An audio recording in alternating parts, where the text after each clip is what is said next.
Hello दोस्तों, नमस्कार। मैं प्रतिभा पांडे स्वागत करती हूँ आपके अपने यूट्यूब चैनल स्टोरी जोन प्रतिभा में। तो दोस्तों, आज हम आपके लिए लाए हैं एक सच्ची कहानी, मासूम शिव भक्त। तो दोस्तों, नमस्कार, स्वागत है आपका अपने यूट्यूब चैनल में। आज हम आपको शिव भक्त की एक सच्ची कहानी सुनाने जा रहे हैं। अच्छी लगेगी तो कृपया मित्रों में शेयर जरूर करिएगा और हमारे चैनल को सब्सक्राइब करिएगा। और हाँ दोस्तों, लास्ट में आप कमेंट करके ज़रूर बताइएगा कि आप कहाँ से हैं जो हमारी वीडियो देख रहे हैं, जिससे हमको पता चल जाए कि आप लोग कहाँ से कहाँ तक हमारी वीडियो जाती है। और बेल आइकन भी दबा दीजिएगा। तो शुरू करते हैं दोस्तों, एक सच्ची कहानी मासूम शिव भक्त की। शंकर एक अनाथ लड़का था। उसको जंगल में रहने वाले शिकारियों के एक गिरोह ने पाला था। उसके पास कोई औपचारिक शिक्षा भी नहीं थी। केवल एक चीज जानता था कि उसे कैसे जीवित रहना है, शिकार करना और उनको मारना तथा जंगल के फलों को खाना और नदी के पानी को पीकर अपने आप को जीवित रखना जानता था।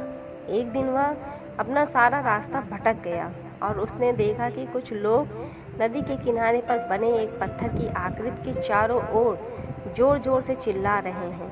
कुछ लोग उस पर फूल, फल और नारियल चढ़ा रहे हैं। शायद उसने सोचा यह कोई मकान होगा जिसमें लोग रहते होंगे, पर यह एक प्राचीन मंदिर था। लेकिन शंकर ने इसे पहले कभी नहीं देखा था, पर इसके बारे में जानने के लिए वह काफ़ी उत्सुक था। उसने तब तक इंतजार किया जब तक कि लगभग सभी लोग उस मंदिर से चले नहीं गए। अंत में उसने एक युवा लड़के को पत्थर की इमारत से बाहर आते देखा और उससे बात करने का फैसला किया। और शंकर ने उससे अपने मन में आए कई सवाल पूछे। तो दोस्तों, उसका पहला प्रश्न था कि इस इमारत को क्या कहा जाता है, लोग अपने साथ क्या लाते हैं, फिर इन चीज़ों को अंदर वाली इमारत में क्यों छोड़कर वापस आ जाते हैं। चीज़ों को अपने साथ लाना और उन्हें अंदर छोड़कर वापस चले जाना। पर वह लड़का शंकर की अज्ञानता व मासूमियत पर बहुत ही हैरान था और उसके सवालों से चकित भी था। पर यह वह नहीं जानता था कि वह पास के जंगल में रहता है और शिकार करके ही अपना जीवन यापन करता है। लेकिन फिर भी उसके अपने सवालों के जवाब देने की पूरी कोशिश की। उसने शंकर को बताया कि यह भगवान शिव का मंदिर है। लोग यहाँ उन्हें फल और फूल चढ़ाने आते हैं। वे शिव भगवान से जो चाहते हैं वह मांगते हैं और शिव उनकी सभी की प्रार्थनाओं को सुनते हैं। तो दोस्तों, यह सुनकर शंकर तुरंत मंदिर जाना चाहता था। लड़के ने उसे अंदर का रास्ता दिखाया और शिवलिंग के बारे में बताया। शंकर ने मासूमियत से लड़के से पूछा, यह शिवलिंग क्या चीज़ है और हमें क्या देता है। लड़के ने बताया, हम शिव से जो मांगते हैं वह हमें दे देता है। हम सब ऐसा मानते हैं। लड़के ने कहा, अब अंधेरा हो रहा है, अब मुझे घर जाना होगा। और वह शंकर को वहीं अकेला छोड़कर चला गया। शंकर ने झिझकाते हुए मंदिर में फिर से प्रवेश किया। वह एक कोने में बैठ गया और सोचा, एक पत्थर किसी को वह चीज़ कैसे दे सकता है जो वो चाहते हैं। इसलिए उसने इसका परीक्षण करने का फैसला किया और उसने पत्थर की प्रतिमा से कहा, हे शिव, कृपया मुझे प्राप्त शिकार करने दे ताकि मैं भूखा न रहूं। मेरे पास आपको चढ़ाने के लिए कोई फल या फूल नहीं है, लेकिन आप मुझे शिकार देते हैं तो मैं उसके साथ साझा करूंगा। मैं वादा करता हूँ कि मैं आपको धोखा नहीं दूंगा, उसने घोषणा की। तो अगली सुबह शंकर शिकार करने लग गया। उसने पूरे दिन शिकार की तलाश की, लेकिन उसे कोई शिकार नहीं मिला। वह भूख से तिलमिला रहा था और काफ़ी निराश हो गया था क्योंकि उससे कोई शिकार नहीं मिल रहा था। दोपहर हो चुकी थी। अब उसे लगने लगा कि मंदिर के लड़के ने उससे झूठ बोला था। फिर भी उसने शिकार जारी रखा। जैसे ही शाम हुई, उसने 2 खरगोशों को अपने बिल में से आते देखा। शंकर ने उन खरगोशों को मार डाला। चूँकि उसने शिव भगवान से वादा किया था कि वह अपने शिकार को साझा करेगा, वह मरे हुए खरगोशों में से एक के साथ मंदिर गया। देर हो चुकी थी और मंदिर सुनसान था। शंकर ने मंदिर में प्रवेश किया और जोर से कहा, कृपया आओ और अपना हिस्सा ले लो प्रभु, आपके लिए मैं लाया हूँ। वह वहाँ बैठ गया और अंधेरा होने तक प्रतीक्षा करने लगा, लेकिन भगवान प्रकट नहीं हुए। शंकर को भूख और नींद आने लगी और उसने खरगोश को मंदिर में छोड़ने का फैसला किया। अगली सुबह जब लोग मंदिर पहुंचे तो उन्हें शिवलिंग के सामने मरा हुआ खरगोश मिला। भक्त बहुत परेशान थे। या यहाँ कौन लाया है? उसने हमारे मंदिर को अपवित्र करने की हिम्मत कैसे की? उन्होंने खरगोश को बाहर फेंक दिया।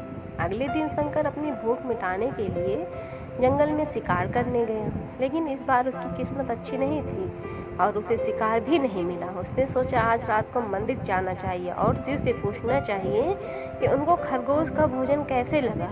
शंकर यह पूछने के लिए मंदिर गया। जब वह मंदिर पहुंचा तो उसके आश्चर्य का कोई ठिकाना न रहा। उस रात मंदिर में लोगों की काफ़ी भीड़ थी। शिवरात्रि की रात थी, लेकिन अब वो शिकारी लड़के को इस बारे में कुछ भी नहीं पता था। शंकर ने चारों ओर देखा और उस युवक लड़के को देखा जिसने उसको मंदिर के अंदर शिव से प्रार्थना करने के लिए कहा था। चूँकि उसे इतने सारे लोगों के आसपास रहने की आदत नहीं थी, उसने वहीं रुकने का फैसला किया और पास के एक बेल के पेड़ पर चढ़ गया। यह एक लंबा इंतजार था और समय बिताने के लिए उसने पेड़ से पत्ते तोड़कर जमीन पर फेंकना शुरू कर दिया। उसे अज्ञात पेड़ के नीचे एक छोटा सा शिवलिंग था जिसकी पूजा लंबे समय से नहीं की गई थी। शंकर के द्वारा फेंके गए बेल के पत्ते उस शिवलिंग पर गिरे। शंकर भजनों से मंत्रमुग्ध हो गया और धीरे धीरे साथ गाना और पंचाक्षरी मंत्र का जाप करना शुरू कर दिया।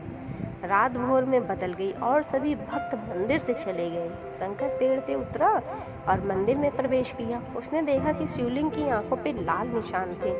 वो कुमकुम के थे जो लोगों ने लगाए थे, लेकिन शंकर को यकीन था कि शिव को उनकी आंखों में परेशानी हो रही है। उसने शिव की खेदजनक स्थिति के रूप में जो भी कुछ महसूस किया, उसके लिए उसे बहुत दुख हुआ। वह उनकी मदद करना चाहता था और उसने सोचा शिव यहाँ अकेले रहते हैं और बीमार होने पर उनकी देखभाल करने वाला कोई नहीं है। जब तक भक्त उनसे मिलने नहीं आते उन्हें भोजन भी नहीं मिलता। शंकर ने एक रात पहले भक्तों को शिवलिंग पर जल चढ़ाते देखा था। प्रभु को ठंड लग रही होगी, शायद वे कांप रहे हैं। उसने सोचा आखिरकार वो केवल पत्तियों से ही ढके हुए हैं। तो उसने शिव से पूछा, मेरे स्वामी, मैं आपकी क्या मदद कर सकता हूँ? शायद कुछ खाना या दवा। मैं आपकी सेवा कैसे कर सकता हूँ? शिव ने उसे कोई उत्तर नहीं दिया। शंकर ने सोचा भगवान वास्तव में बहुत बीमार हैं, क्योंकि वह अब उत्तर देने में भी असमर्थ हैं। और तुरंत जंगल में गया और कुछ औषधीय जड़ी बूटियों को लाया और लाल निशान पर उनका लेप लगाया, लेकिन कुछ नहीं हुआ। उसने कहा, लगता है कि ये अंधे हो गए हैं। मुझे प्रभु को अपनी एक आंख देनी चाहिए ताकि वह ठीक हो जाए। यह निश्चित रूप से उन्हें खुश कर देगा।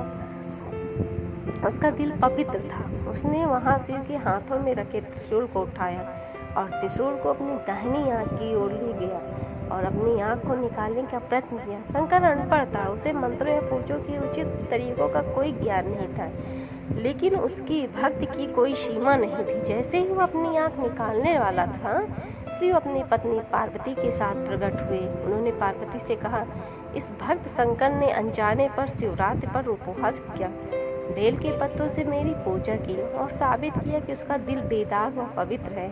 मैं अपने इस भक्त पर काफ़ी प्रसन्न हूँ। शिव भगवान ने शंकर से कहा, तुमने मुझे अपनी मासूमियत के कारण जीत लिया। प्रभु ने मुस्कुराते हुए कहा, लोग मुझसे हर समय झूठे वादे करते रहते हैं और कुछ न कुछ मांगते रहते हैं, पर जैसे ही उन्हें मुझसे मांगी चीज़ मिल जाती है तो वो मुझे भूल जाते हैं। दूसरी ओर तुमने मेरे साथ एक सच्चे इंसान की तरह व्यवहार किया और यह वास्तव में बहुत ही दुर्लभ है। आज से तुम मेरे ही संसार में सबसे बड़े भक्त माने जाओगे और तुम्हारा नाम मेरे साथ सदा जुड़ा रहेगा। तुम कई सदियों तक जीवित रहोगे। इस बात को कहकर भगवान शिव व माँ पार्वती अंतर ध्यान हो गए। तभी से लोग शिव के साथ शंकर भी लगाने लगे। तो दोस्तों, आपको हमारी ये छोटी सी कहानी कैसी लगी? कमेंट में ज़रूर बताइएगा कि हमारी मासूम शिव भक्त की सच्ची कहानी आपको कैसी लगी और आपको किस तरह की कहानियाँ पसंद है। हम आपके लिए उस तरह की कहानियाँ लाएंगे। अगर हमारी वीडियो अच्छी लगे तो लास्ट में लाइक शेयर सब्सक्राइब जरूर करिएगा और कमेंट भी करिएगा। लास्ट में बेल आइकन भी दबा दीजिएगा। धन्यवाद दोस्तों।